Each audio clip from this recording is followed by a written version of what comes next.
Good evening. Today I'd like to just start out by asking everyone how many carbonated drinks you have per day. Next, I'd also like you to think about how many you have and whether you drink more than one per day.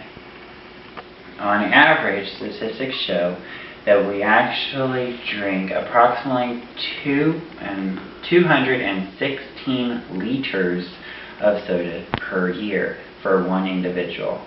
And that turns out to be about 2 cans per day. What most people don't know actually is that I am a trained dietitian and I have gone through the education and a lot of studies to show some of the information about your soda and carbonation intake. And today what I'd like to do is just go over some information and maybe pique your interest on some of the things that you're partaking in every day, mainly carbonated drinks.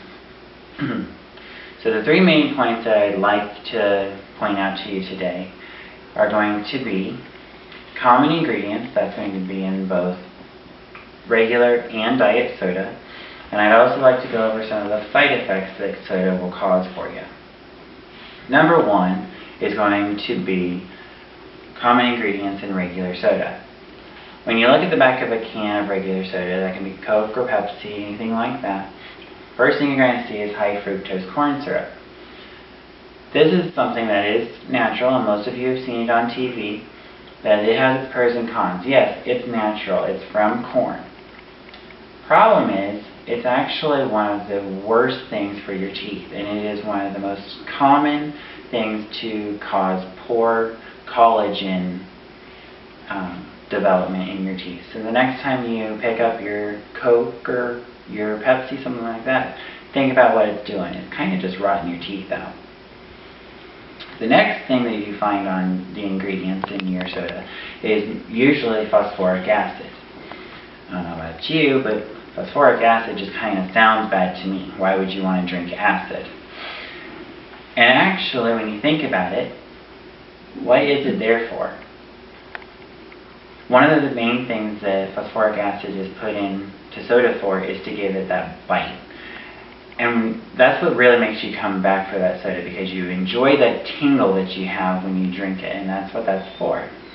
But actually, the main reason it's in your soda is because it's a preservative.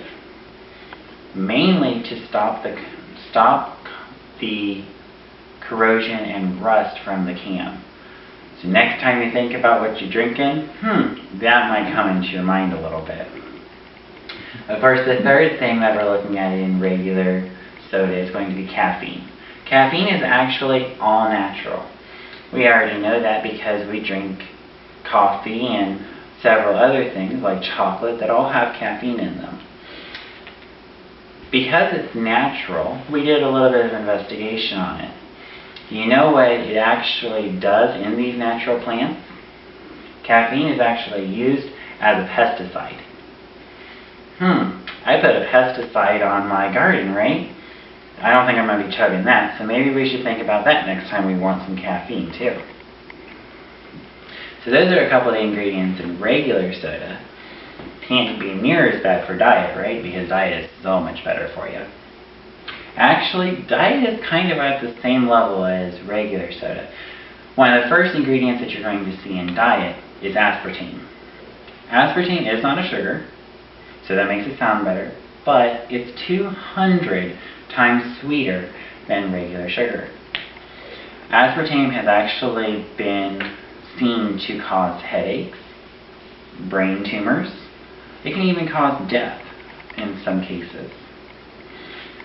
Aspartame is very bad on your metabolism. In fact, your metabolism, when you drink a can of soda, thinks it's actually food.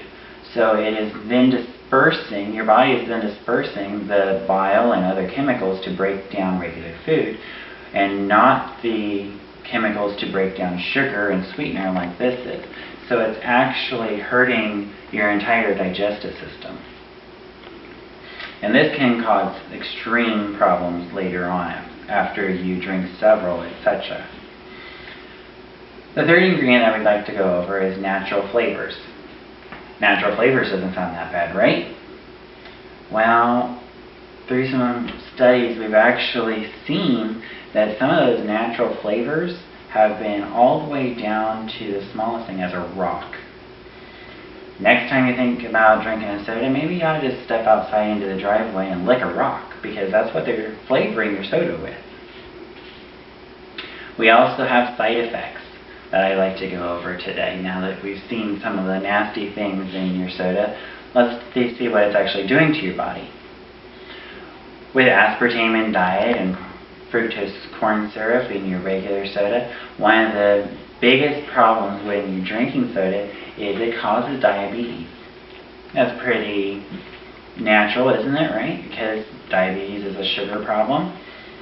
Diabetes is caused by spikes of your blood sugar, and your insulin is not able to keep up. This is caused by, of course, the high fructose corn syrup and by the aspartame, because your body is not able to break down all those sugars quickly enough, and then it is absorbed into your body very quickly, which then makes spikes in your insulin, and this can actually lead to insulin resistance after a period of time. Another side effect is actually heart attacks. Heart attacks are seen more in men because men actually have smaller blood vessels. The more soda that you drink, the more inflammation that you're going to have in your blood vessels.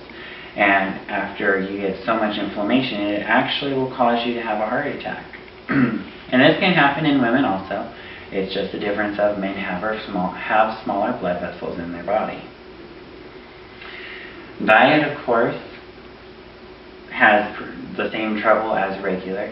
It is very bad on your waistline. We all think it's better because it doesn't have the sugar, it doesn't have the calories, but the problem is it's the same thing as we went over earlier, the aspartame. It always goes into your body as a food, and your chemicals that your stomach then produces is not able to break it down, so it quickly moves into your blood system and goes directly to the fat cells. And the metabolism can't keep up with it. So in conclusion, I'd just like to go over the points one more time. When you look at your grocery or when you go into your refrigerator, remember, look at the ingredients that you're putting into your body.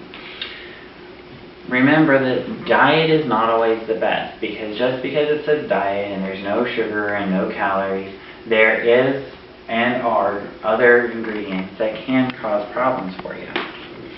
And of course, just because it tastes good doesn't mean it has its side effects.